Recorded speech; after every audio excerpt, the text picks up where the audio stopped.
It's Carolyn Moor from Widow Life and Modern Widows Club, and this is our Substack Live. I wanted to come on and just share some of the things that I've been working on over the last week. I really loved having those of you come on last week. This week, we actually had a post on Widow Life about remarriage statistics. And it was called "The Math Doesn't Add Up: Why Remarriage Isn't the Solution for Widowhood." And we got so many responses from it. We had over 100 comments on our Facebook when we shared it over there. And then we had also a lot of internal emails. Some people were grateful for us sharing the knowledge that we have. And then some people said that they might feel discouraged, which is not really what the post was. It was really about sharing data that may not be familiar, not just to our widowed community, but for those who read our article who are just in the general public, to really understand the challenges before us. So it's been really interesting getting feedback from that. And it's all just wonderful. I mean, we want to write about topics that get people talking.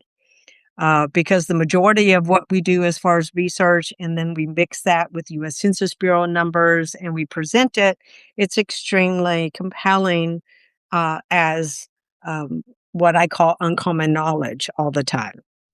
So thank you for everyone who liked the post or made a comment on social media or sent me an email, because all of it is extremely important because it's increasing awareness and advocacy for widow support and bringing really topics that we discuss in our communities and in our private spaces to a more public forum. So I hope we continue the conversation. And in fact, next week I am going to be interviewing the Golden Bachelorette, Joan Vassos, who is going to be on the Healthy Widow, Healthy Woman podcast. And we're going to be talking about, what it looks like to repartner later in life and what it was like dating, in public and what's happened, since then. Did they do a lot of interviews, but they've never done interviews with widows organizations. So I'm very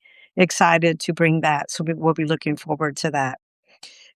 So today I did a presentation to the Seminole County, Florida Committee on Aging. So there is a unique committee that Department of Health, Veterans Services, Hospice, Elder Law, oh my gosh, identity theft, homelessness, poverty, food insecurity, just all kinds of services that serve the 65 plus community in Seminole County, which that is Central Florida. So think Orlando area. And today I got to do a presentation, and no one could guess how many widows were actually in their county.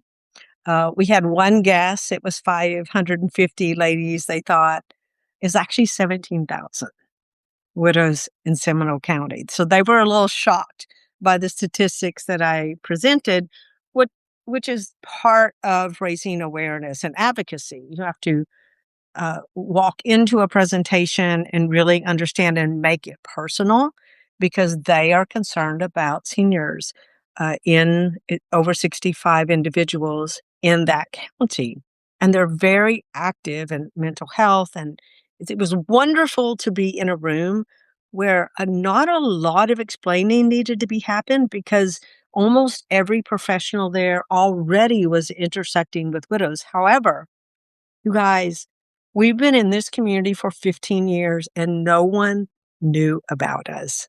I mean, that is very telling. And the reason why I love to do presentations and podcasts and interviews and bring in real information, not just what's happening worldwide or nationally, but what's happening right in your community.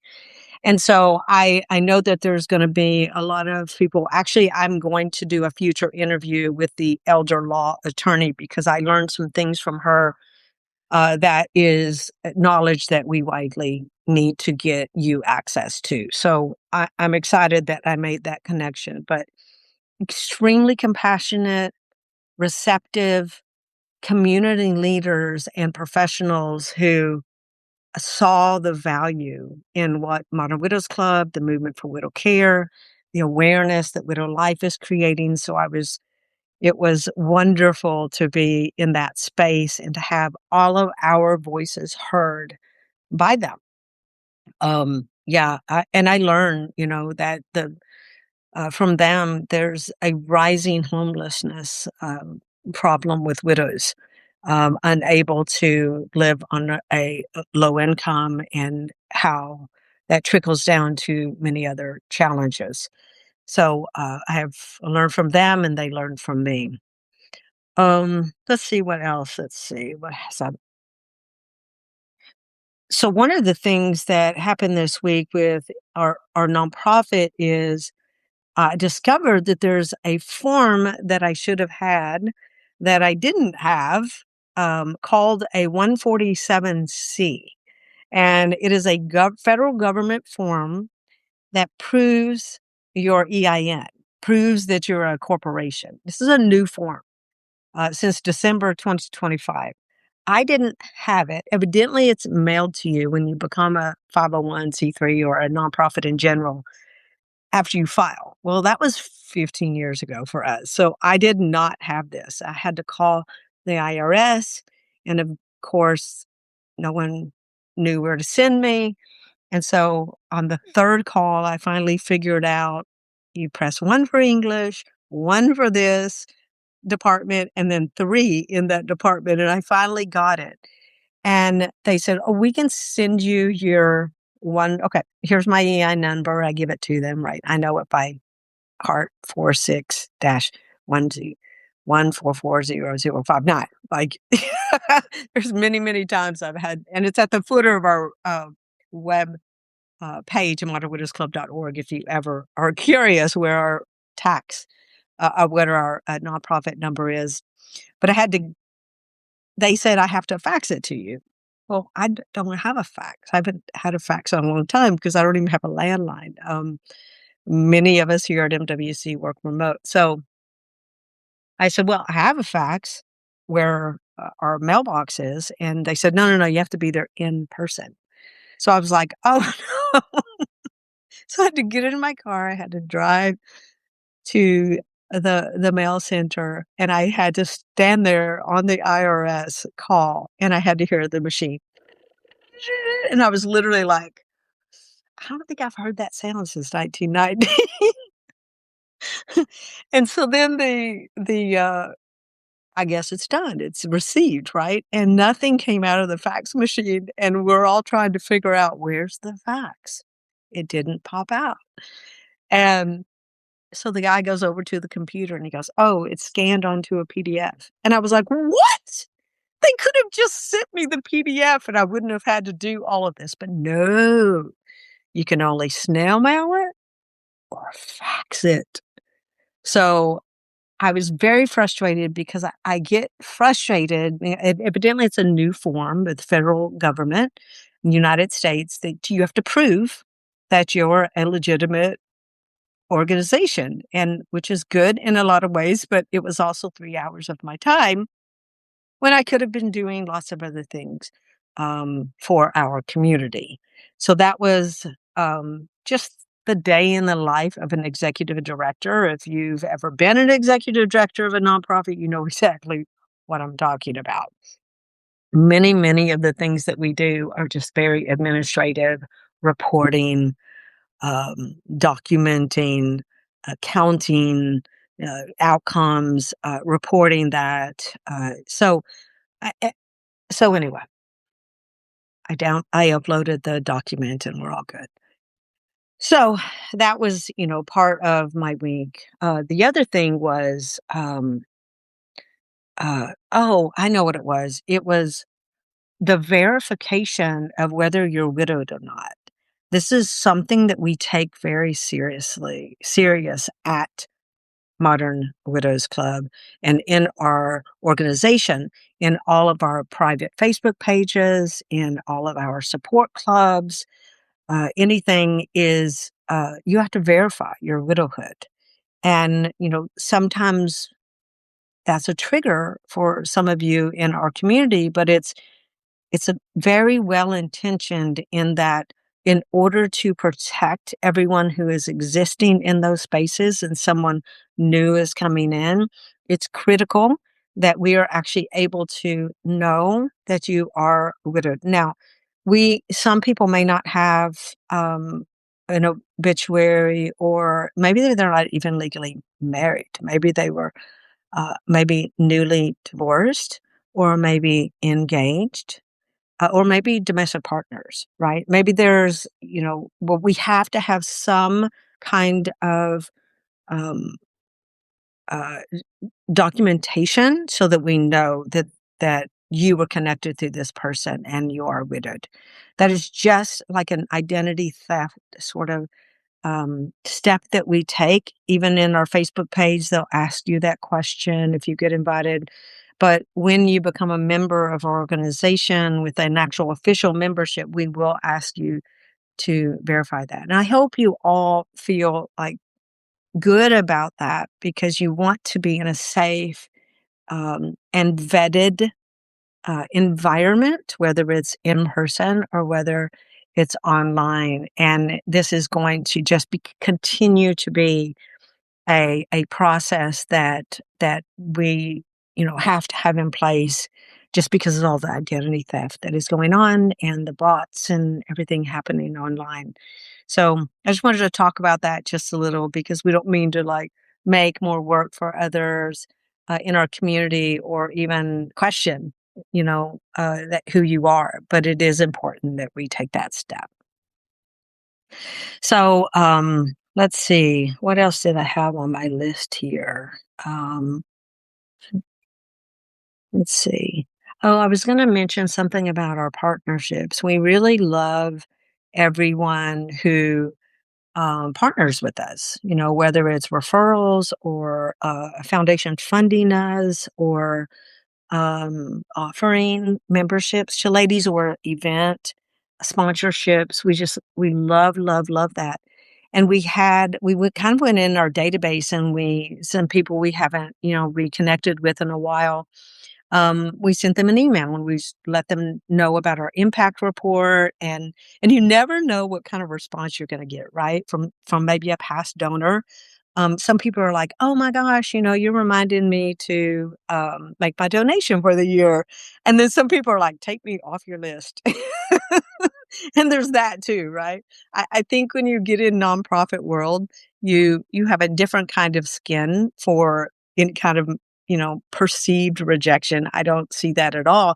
I think people partner and they invest in our organization because they see the good that's happening, right? The conversations, the awareness, the advocacy, the programs, the services, the videos, all of it makes this work, every bit. Um, and so then one day last week, it's like we just got a $5,000 anonymous donation. And that happens. This is so interesting about these widow, crisis response. And we talk about comprehensive care and how we have to get the community more involved, and not just widows having to basically fund their own support in the world. And we balance out what we have that's complementary versus what we have that's fee-based, because that's how nonprofits survive. There is a combination of the ways that they actually stay viable and steady and stable. And every day we are thinking about those things. So it was just this uh, the full bloom of the experience of being an executive director. And you find new people, and some people uh, are this is you know that was my cause. And, and then some ladies step up and become board members. Some become ambassadors. Some become community advocates. Some just go out in the community and forever refer us, which is what I think is so special because it's golden word of mouth. It's, you can trust this organization. I know them. I've experienced them. And yeah, give them a try. Right. So that's kind of it for this week. I just wanted to hop on before I have my last meeting today. I love that so many of you are on this call, and I hope you enjoy these lives that I'm doing because I think it gives everyone a little insight into the world of everything we do that's under the umbrella of MWC, whether it's podcasts, writing on Widow Life, articles, you know, highlighting legendary widows, to the leadership, to the awareness and the advocacy, because it all together ensures that our voices are heard. And by the way, just the last thing, everyone needs to go vote. I have talked to the National Organization for Women and 2 local League of Women Voters and here in Central Florida, and we are going to make sure we are going out into the community and making sure widows vote.